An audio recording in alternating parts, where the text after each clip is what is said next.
ভাষা শহীদদের প্রতি সাধারণ মানুষের শ্রদ্ধার বিষয়ে জানাতে রংপুর থেকে যুক্ত হচ্ছেন সহকর্মী নজরুল ইসলাম। নজরুল ইসলাম, রংপুরের এই মুহূর্তের পরিস্থিতি কেমন দেখছেন এবং সার্বিক নিরাপত্তা ব্যবস্থা সম্পর্কে জানাবেন এবং সাধারণ মানুষের সমাগম কেমন দেখছেন? দেখুন, আসলে সকাল থেকে কিন্তু বিভিন্ন শিক্ষা প্রতিষ্ঠানের শিক্ষার্থীরা তারা কিন্তু আসছেন শহীদ মিনারে ভাষা শহীদদের শ্রদ্ধা জানাতে, তা ফুল দিয়ে শ্রদ্ধা জানাতে। আপনি নিশ্চয়ই দেখছেন যে শহীদ মিনারে এখন কিন্তু আমরা দেখছি যে কিছু শিক্ষা প্রতিষ্ঠানের লোকজন কিন্তু তারা এসে তারা কিন্তু শহীদ মিনারে শ্রদ্ধা জানার জন্য পুষ্পবর্ণ অর্পণ করছেন। আমরা দেখেছি গতকাল রাত 12টা 1 মিনিটে কিন্তু বিভিন্ন রাজনৈতিক দলের লোকজন কিন্তু তারাও ফুল দিয়ে শ্রদ্ধা জানিয়েছেন। আমি দেখেছি যে গতকাল রাতে বিভাগীয় কমিশনার সহ আমাকে প্রশাসনের লোকজনও তারা দিয়েছেন। রংপুর 3 আসনের সংসদ সদস্য New Zealand dairy, excellence in quality.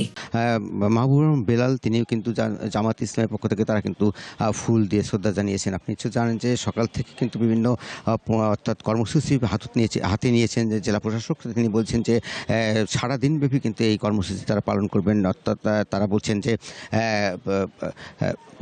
প্রতিটি শিক্ষা প্রতিষ্ঠানেও কিন্তু তারা দেখছেন যে সেখানে ফুল দিয়ে তারা সেখানে যেখানে শহীদ মিনার স্থাপন করা হয়েছে সেখানেও কিন্তু ফুল দিচ্ছেন। তবে গত কয়েক বছরের তুলনায় কিন্তু এই বছর আমরা দেখেছি যে অর্থাৎ রোজার মাসেও কিন্তু তারা অর্থাৎ চমৎকারভাবে অর্থাৎ বা ঘটা করে কিন্তু তারা এই শহীদ মিনারে ফুল দেওয়ার জন্য তারা আসছেন। আমরা প্রশ্ন করেছিলাম যে মাতৃভাষা উপলক্ষে যে এখনও যে ইংলিশ যে ভার্সনগুলো রয়েছে অর্থাৎ বিভিন্ন জায়গাতে ব্যানার ফুস্টেন রয়েছে সেটি সরিয়ে নেওয়ার জন্য তাদেরকে প্রশ্ন করা হয়েছিল অর্থাৎ বিভাগীয় কমিশনারকে। তিনি বলছেন যে যেহেতু মাতৃভাষার পাশাপাশি ইংলিশ ভাষাও আছে সেক্ষেত্রে তারা বলছেন যে এটিও তারা বিভিন্নভাবে তারা দেখছেন এবং যাতে করে এই মাতৃভাষার পাশাপাশি ইংলিশ ভাষা না থাকে সেটি তারা বলছেন। তবে মাতৃভাষাকে প্রাধান্য দেওয়ার জন্য আমরা দেখেছি বিভিন্ন জেলাগুলোতে তাদের যে আঞ্চলিক ভাষা রয়েছে সেটি তারা পালন করছেন। তারা বলছেন যে প্রত্যেকটা জায়গাতেই তারা কিন্তু এইসব মাতৃভাষা নিয়েই তারা বিভিন্ন আয়োজন করেছেন। আপনি নিশ্চয়ই জানেন যে এখানে শহীদ মিনারে এটি কেন্দ্রীয় শহীদ মিনার রংপুর অর্থাৎ নগরীর টাউন হল চত্বরে এখানে কিন্তু আমরা দেখেছি প্রতিদিন সকাল এই অর্থাৎ সূর্য ওঠার সঙ্গে সঙ্গে কিন্তু বিভিন্ন অর্থাৎ সংগঠনের লোকজন তারা কিন্তু আসছেন, ফুল দিচ্ছেন, ফুল দিয়ে তারা চলে যাচ্ছেন। আমরা দেখেছি ইতিমধ্যে কিন্তু অনেক শিক্ষা প্রতিষ্ঠানের যেসব শিক্ষার্থীরা তারা কিন্তু আসছেন, তারা ফুল দিচ্ছেন, তারা এসে তারা এই ভাষা শহীদদের প্রতি শ্রদ্ধা জানাচ্ছেন। তারা বলছেন যে এই সালাম বরকত রফিক শফিক জব্বার যদি এই ভাষার জন্য আন্দোলন না করতেন, তার জীবন না দিতেন, তারা হয়তো বা এই মাতৃভাষা তারা ফিরে পেতেন না। এই মাতৃভাষার জন্য তারা অনেক ত্যাগ স্বীকার করে কিন্তু এই মাতৃভাষা অর্জন করেছেন।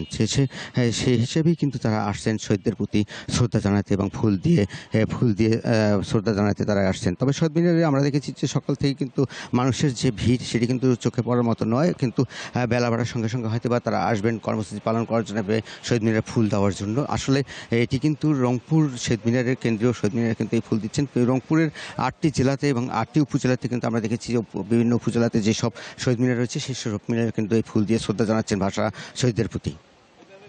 রংপুর থেকে জানাচ্ছিলেন সহকর্মী নজরুল ইসলাম।